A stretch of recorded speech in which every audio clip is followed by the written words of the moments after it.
Ia-se embora. Verdade. Eu disse para a Creuza, repouso.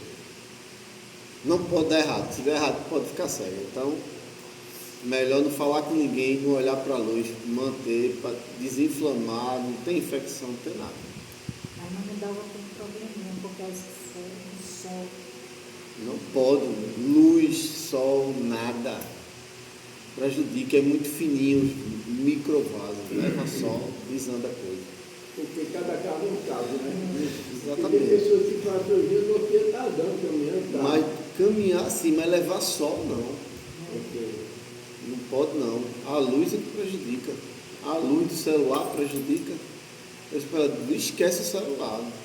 A cirurgia, eu fiz, meu querido, dos 2 olhos, né? Você pode olhar para o celular, agora não olha sem o óculos escuro. É, justamente. Tá com óculos. Porque o óculos ele faz, o óculos ele filtra, né? Ele filtra. Se ficar seco, tem que estar o tempo todo. Minha mãe fez o tempo todo de óculos escuros, o tempo todo.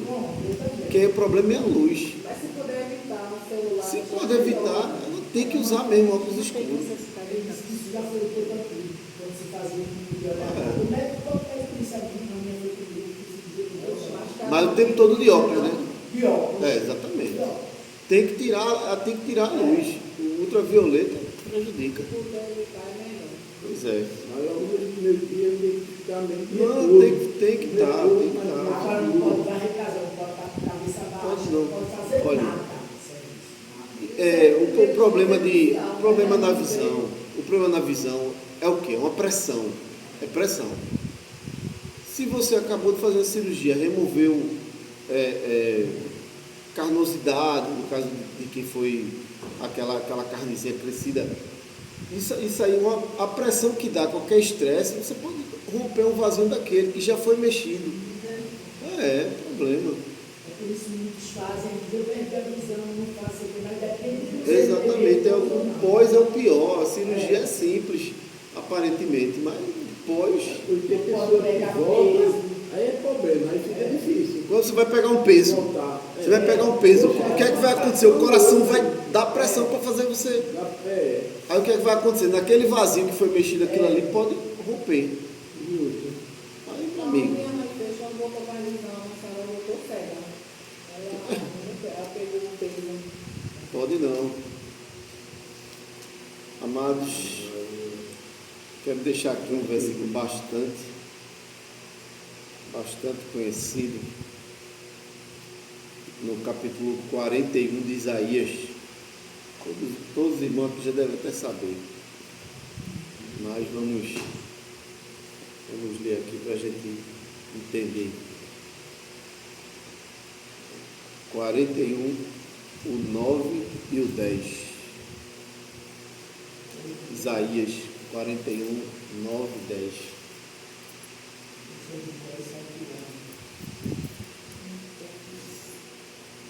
Tu, a quem tomei desde os confins da terra e te chamei dentre os seus mais excelentes e te disse: Tu és o meu servo, a ti te escolhi e não te rejeitei. 41, né? 9 e 10. Não temas, porque eu sou contigo. Não te assombres, porque eu sou teu Deus. Eu te esforço, eu te ajudo e te sustento com a destra da minha justiça. Se quiser ler o 11, né?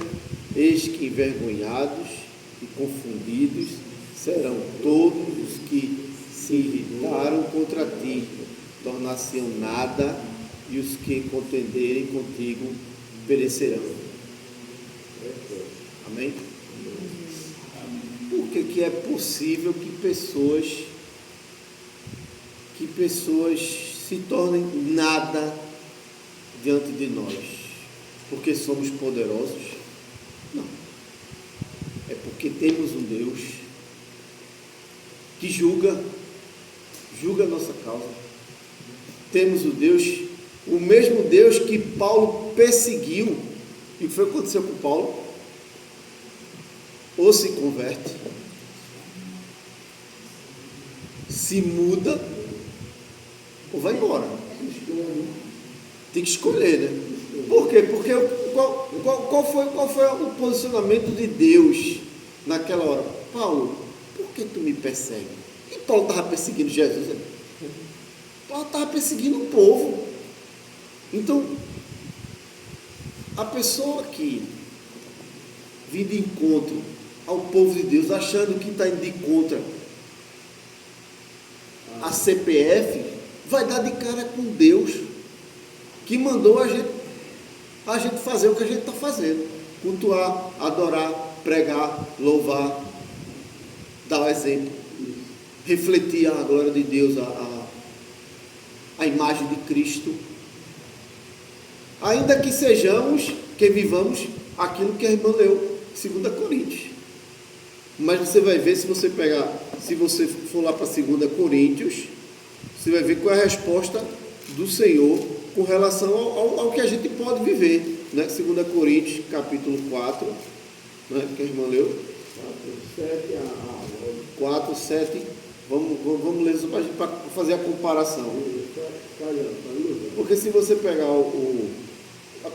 esse capítulo todo de 2 Coríntios, é muito interessante, né? Ele diz assim, ó: pelo que tendo estes ministério, segundo a misericórdia que nos foi feita, não desfalecemos, antes rejeitamos as coisas que por vergonha se ocultam, não andando com astúcia nem falsidade, e palavras falsidade a palavra de Deus. E assim nos recomendamos a consciência de todo homem na presença de Deus, pela manifestação da verdade. Mas se ainda o nosso evangelho está encoberto, para os que se perdem está encoberto, nos quais o Deus desse século cegou o entendimento dos incrédulos, para que não lhe resplandeça a luz do evangelho da glória de Cristo, que é a imagem de Deus. Porque não nos pregamos a nós mesmos, mas a Cristo, o Senhor, e nós mesmos somos vossos servos por amor de Jesus. Porque Deus, que disse que das trevas resplandecesse a luz, a quem resplandeceu em nossos corações, para iluminação do conhecimento da glória de Deus na face de Jesus Cristo. Temos, porém, esse tesouro em vaso de barro, para que a excelência do poder seja de Deus e não de nós. Em tudo somos atribulados, mas o Senhor é contigo. Mas o Senhor é contigo. Mas o Senhor é contigo. Dizendo, não é? O Senhor é contigo. Mas o Senhor é contigo. Antes que mãe não sabia, aí Deus não. Exatamente. Ele não sabia. E outra coisa, todo tesouro, todo esse tesouro foi colocado em vaso de barro. Somos nós, vaso de barro. Pó e cinza, né? Foi colocado tudo isso dentro de nós. Então, quando olham, infelizmente, para nós, não enxerga a quem nós representamos. Estamos a serviço. Ninguém aqui tá por si mesmo. A gente até vive, a gente tem os nossos cuidados, a gente quer melhorar, a gente quer mais. A gente está a serviço. Estamos aqui de passagem. Existe o céu que nos espera. E interessante é que foi necessário Jesus preparar. Quer dizer, a gente não vai para um lugar comum que já existia lá no céu, não. Jesus disse para os discípulos: eu vou preparar lugar. Quer dizer então quer dizer que lá é um lugar diferente. Porque pessoas que viveram aqui como a gente vive hoje, vai para o céu. E não vai para o céu porque está andando perfeito, não. Quem for perfeito, levanta a mão. A irmã parece ser perfeita. Tem certeza, irmã, que a senhora não é perfeita? Aí, olha as pessoas que vão para o céu, minha gente. Pessoas imperfeitas que estão debaixo do favor, da graça. Como a gente leu aqui, né?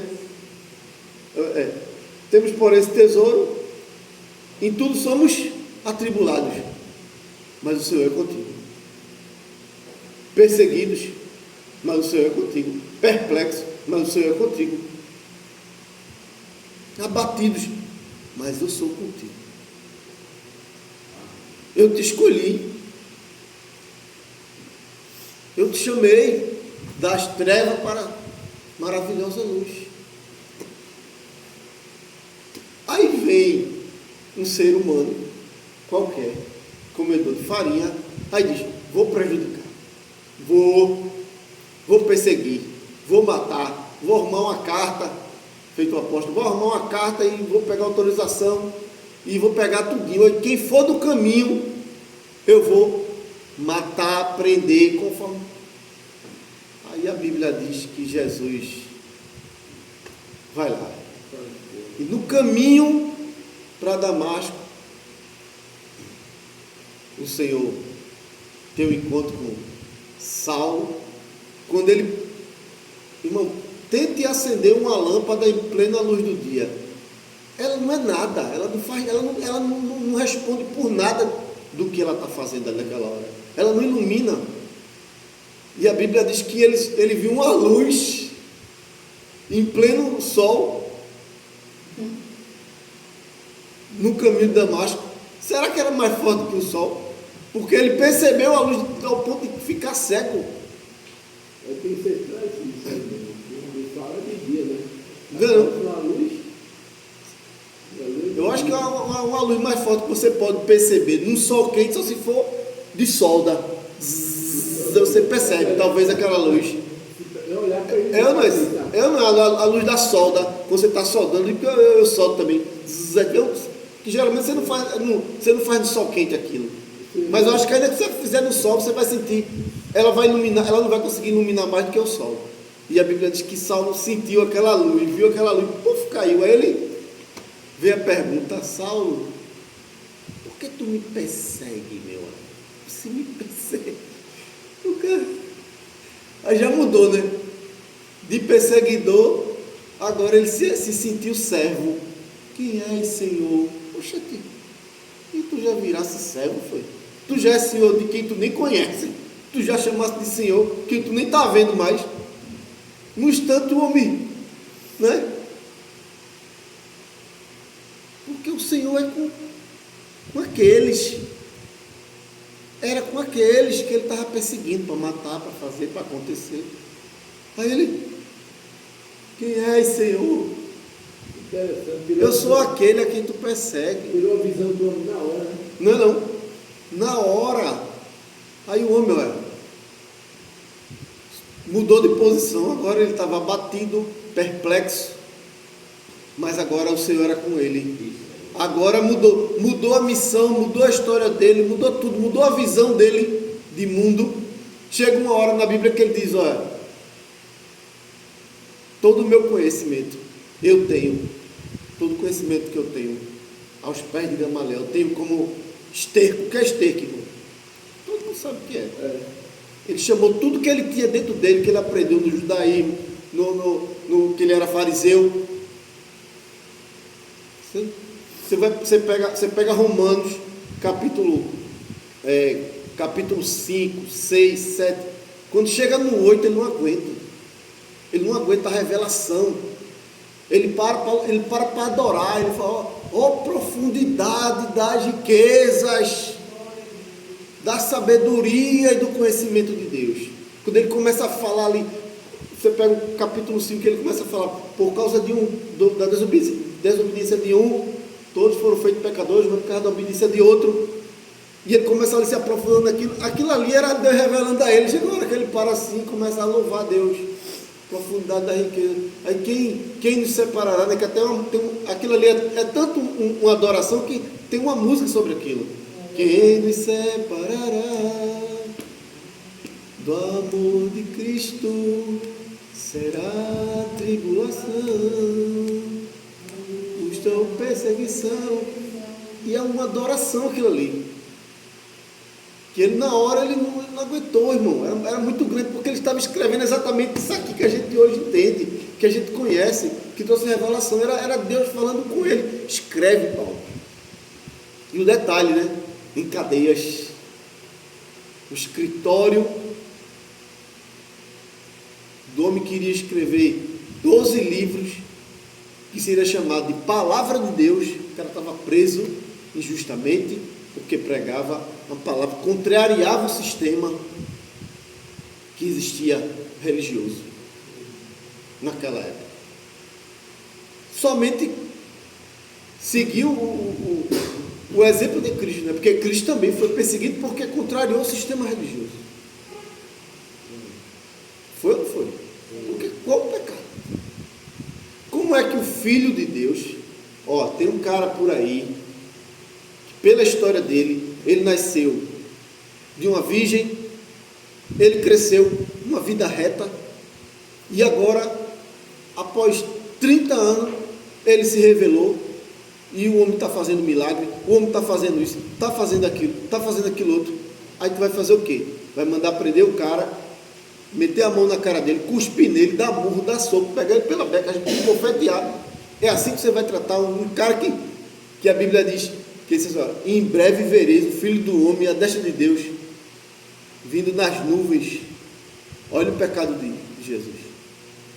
Que ele não disse que era o Filho dele, ele disse, em breve vereis o Filho do Homem, a destra de Deus, vindo nas nuvens.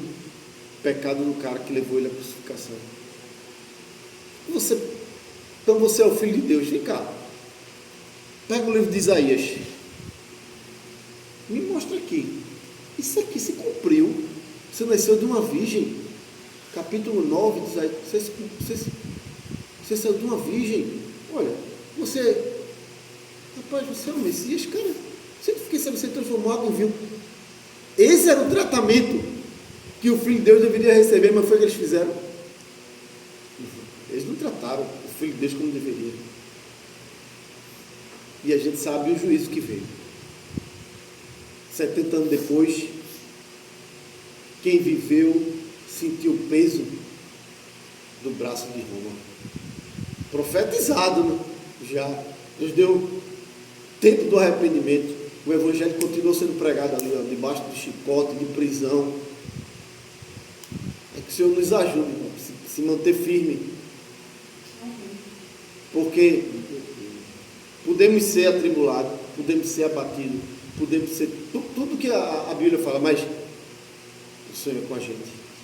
O Senhor é contigo, por onde andares. Você é escolhido. Você pode não estar vendo, mas a mão de Deus está se movendo o tempo todo na sua direção. Você pode não estar vendo, você não está vendo nada, mas tem alguém falando sobre o seu assunto, sobre sua vida. Pela misericórdia, pela bondade de Deus. Que às vezes você está aqui, nesse exato momento, está aqui na igreja, e tem algo sendo tratado sobre você, tanto bom como ruim. Aquela mulher, foi o que eu falei, eu acho que foi quarta-feira, a mulher vinha subindo, um dia comum, um dia qualquer, para pegar água, mas Jesus tinha determinado que encontrar com ela lá em cima, e mudar a vida dela. Paulo saía para perseguir, saía com a carta para pegar autorização para matar. Enquanto isso, Jesus estava indo ao encontro dele. O cara estava não sei quantos anos em cima de uma cama, esperando o mover das águas, para alguém pegar e levar ele, jogar lá para ele talvez ser curado.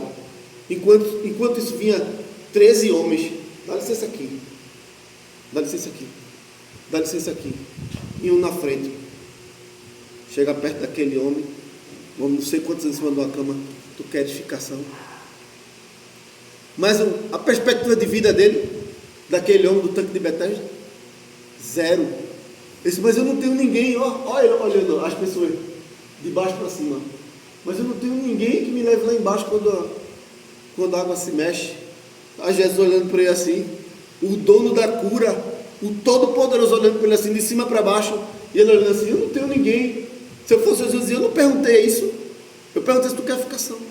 Estou perguntando, eu acho que ele pensou assim, agora tem você estudando, agora eu vou Se fizer uma escala aqui de 1 por mês, vai me ajudar muito.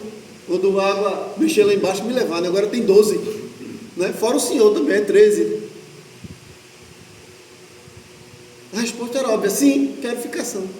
Aí Jesus entendeu que ele não reconheceu a visitação de Deus naquela hora da vida dele.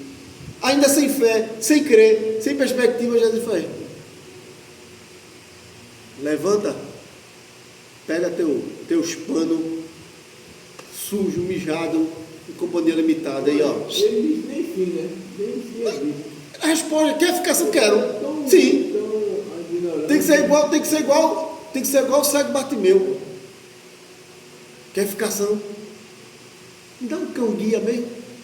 Não. Sim. Quero ver. Objetivo. A pergunta é objetiva, a resposta tem que ser objetiva. Tem que ser feito Adão. Por acaso tu comesse aqui? Foi a mulher que tu me deu. Foi isso que eu perguntei. Eu tenho que se tu comeu. Não é? Perguntei se tu comeu. Eu tenho que saber quem te deu. Eu quero saber se tu comeu. Não deu, não. Porque eu já sei que tu comeu. Agora tu vai mentir para mim, é? Tu vai jogar para o outro. Vai jogar para mim. Foi o que ele fez.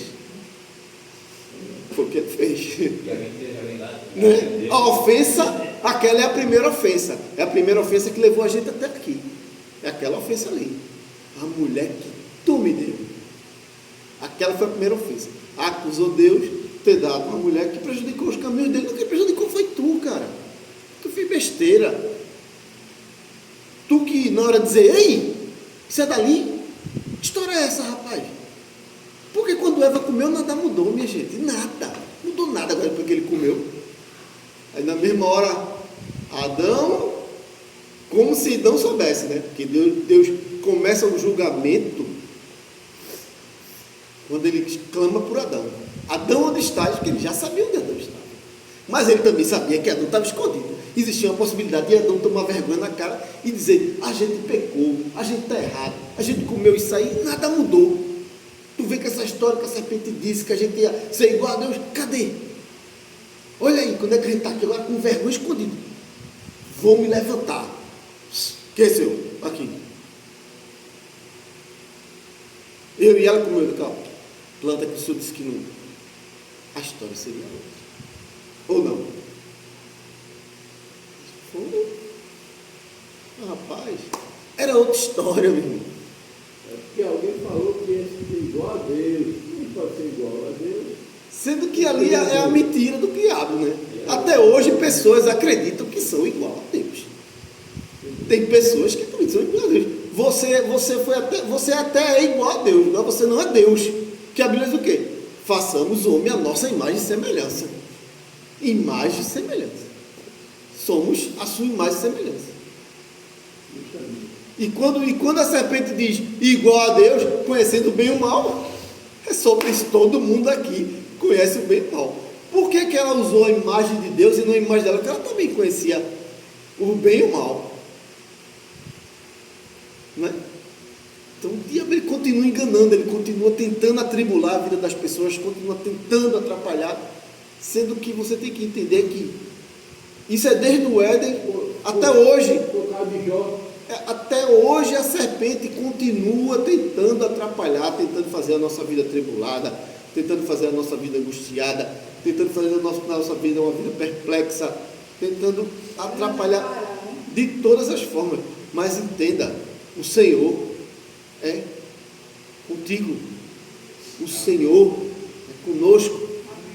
Ele nos escolheu, nos selecionou para viver uma vida que ela é o coração dele, independente, irmão. Ah, mas eu não cheguei à prosperidade que eu quero, meu irmão. Se Deus quiser, num piscar de olho você vai viver tudo que você, né, acredita que é melhor para você. Mas se não chegou, vai dando glória a Deus independente. Vai passando, feito daquele, né? Vai passando pela prova, dando glória a Deus, agradecendo a Deus. Senhor, obrigado por tudo. Porque se você for andar como Jesus, Jesus tinha o quê? Eu quero ser igual a Jesus, pronto, beleza. Eu quero saber onde é que o Senhor faz seus trabalhos. Jesus, o lagarto tem casa, o passarinho tem, todo tem. O filho do homem não tem nem onde se inclinar a cabeça. Nem onde inclinar a cabeça. Vivia na casa de Pedro, na casa da sogra de Pedro. Mas, rapaz, o cara, a prosperidade que Jesus trouxe, né, tentou fazer a gente entender, é a prosperidade de tesouro para o reino do céu. Buscar primeiro o reino de Deus, a sua justiça e as demais coisas, que é o que a gente busca. Quando eu me converti, depois que eu aprendi sobre esse versículo, eu botei na cabeça que à medida que eu buscasse a Deus, essas outras coisas iam vir. E eu fui para a busca, né? Ler a Bíblia, orar, entender, obedecer, renunciar. E foi muito interessante que, assim, à medida que eu buscava isso, as coisas iam acontecendo na minha vida de uma forma que eu dizia, pai, que coisa. Até o primeiro emprego, depois que eu conheci Jesus, eu estava na igreja, de manhã cedo, num culto como esse, matutino, 6 às 7, 10 para as 7, 20 para as 7, o cara bateu assim no vidro, assim, da janela. Quando eu olhei para trás, se eu falar contigo, eu saí da igreja e digo, tu conhece um rapaz por nome Eric? Eu digo, sou eu. Falei, porque é um amigo teu, que disse que tu está desempregado e eu tenho um trabalho para tu. Eu digo, entendeu? Pai do Senhor, eu digo, entra aqui, está terminando o culto, entra aqui, depois a gente vai. Depois eu converso contigo, vamos logo, né? Buscar primeiro o reino de Deus, a sua justiça. Veja que coisa. Para mostrar que Ele é fiel, que Ele é contigo. E em tudo, irmão, Ele vai usar para... Jesus não vai descer mais aqui para pregar o Evangelho. Quem vai pregar é você. Quem vai falar do Evangelho é eu e você, na prática. Muitas vezes Deus vai usar a sua vida para falar. Você nem vai falar direito, mas pessoas vão olhar para você e vão dizer, ó, rapaz, aquela não é crente. Ela é bem diferente, né? Vê a comparação. Você vê que ela não fala certas coisas, ela é na dela ali, tranquila. E muitas vezes Deus vai querer que você fale. Estava vendo um testemunho de uma jovem que foi chamada para trabalhar numa empresa, era para vender um determinado produto, e aquele produto vendeu bem, deu tudo certo, todo mundo ganhando dinheiro, todo mundo. E o gerente disse, olha, eu ainda não recebi esse material, mas a gente sabe que tem um material semelhante, e eu queria que vocês vendessem esse material como aquele. Veja como é as coisas. Eu queria que vocês vendessem esse material como fosse aquele. Aí ela disse, mas esse material não é aquele. As pessoas conhecem. Não, mas você tem que dizer, não, ó, é esse aqui. Quem vai que o pessoal acredita e compra. Ela disse, mas isso aí é errado, né? Só, não quero saber. Quero que venda como aquele, e quem não vender está atrapalhando, está jogando contra o meu time. Então não se faz necessário continuar com a gente. Ficou todo mundo calado e foi para frente da loja. Primeiro cliente que entrou veio direto para ela. Ah, tem tal coisa assim, assim, assim. Ela disse, olha, não tem, mas a gente tem um muito bom. Ah, esse aí a gente não tem não, mas tem esse aqui, ó. Aí o cara olhou, era uma farinha. Mas tem essa farinha aqui, é muito boa, senão eu só gosto daquela. Foi-se embora. Veio outro e foi entrando e algumas pessoas conseguiram vender, mas quando vinha para dizer, a gente não tem, mas a gente tem uma bem semelhante, uma muito boa, não é igual àquela não, mas ela é boa. Aí mostrava assim, não, aquela eu quero daquela. Aí o gerente chamou ela e disse, ó, você está perdendo de vender. Eu disse, eu não estou perdendo de vender, eu estou tentando vender, eu só estou sendo honesto. Mas sua honestidade está fazendo eu ter prejuízo. Você deu um jeito aí de vender, porque está todo mundo vendendo, menos você. Observe seus amigos, estão todo mundo vendendo. Mas estão fazendo errado. Né? Mas eu errado, está me fazendo bem. Mas eu não posso também fazer errado para lhe agradar. Não. Aí ele não gostou, mandou desligar ela. 15 dias depois, claro, né? A empresa cresceu muito nesse período. Poucos dias depois, o dono da empresa, que ele era o gerente, o dono da empresa, disse, eu preciso de uma pessoa honesta.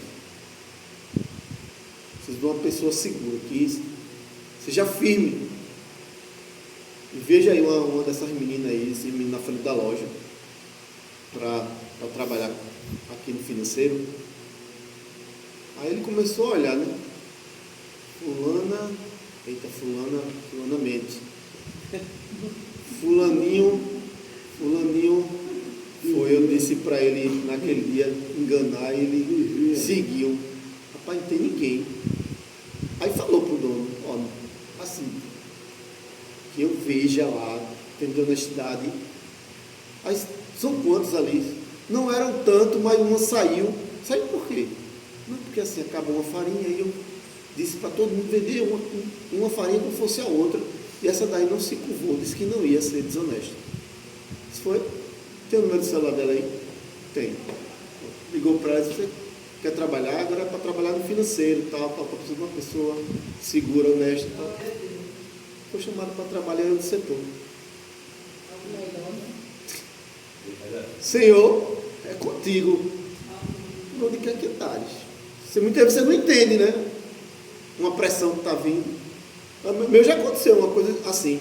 Eu trabalhava na Nordeste, ali na parte administrativa. Aí você sabe, né? Para entrar ali sem autorização, você tem que barrar. Pode ser o dono. Tem que ter um e-mail que chegue. Eu era da guarda. Daquela empresa. Eu estava exatamente na parte administrativa quando houve a ligação da Norcegel com a Nordeste, né? Porque ia ser comprado em seguida. E chegou o dono da Norcegel. Chegou lá, parou o carrão. E eu estou aqui na portaria, vigilante, normal. Ele mostrou o crachá, deu uma carteirada na minha cara lá. Beleza.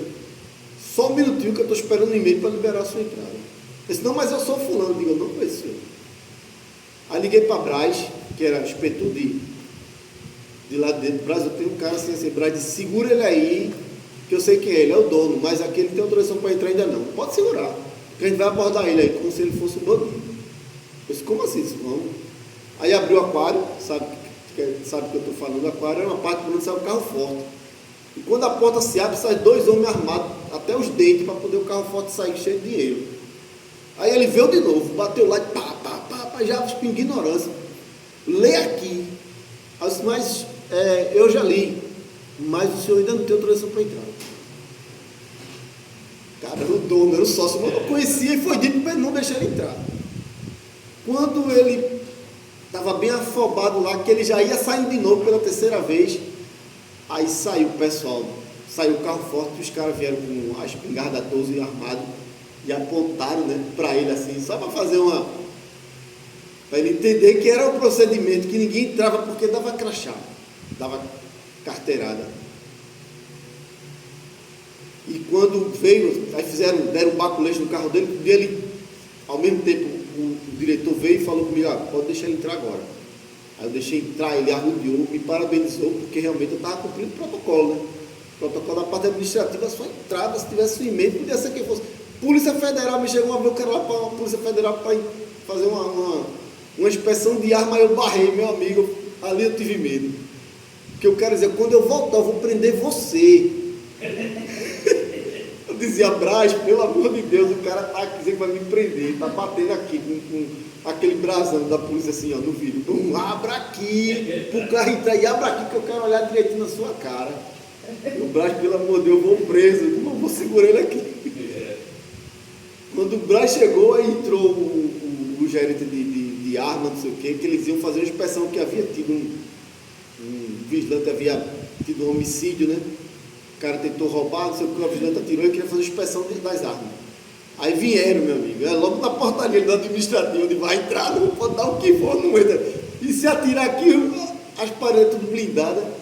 E depois que ele passou, quando eu voltar a gente conversa, já era hora do almoço. Meu Deus, eu quero logo almoçar esse cara, quando ele passar a volta, eu não quero estar aqui. E quando eu fui promovido nessa empresa, uma das referências foi essa, esse cara é aquele que barrou o dono da empresa aí. Eu fui ser chefe nessa empresa, inspetor, né? Uma das referências, esse aí que barrou o dono da empresa. Esse bicho é seguro. Entendeu? Mas o Senhor é com a gente. Agora a gente precisa se posicionar, né? É como Sadraque, Mesaque e Abdenego. O rei disse: curva todo mundo. A gente não vai não, mas não vamos mesmo. É que o Senhor nos ajude, irmão. Não se curve. O Senhor é contigo para nos guardar. Diante de quem quer que seja, confia no Senhor, a mão dele está sobre nós. Amém? Deus abençoe.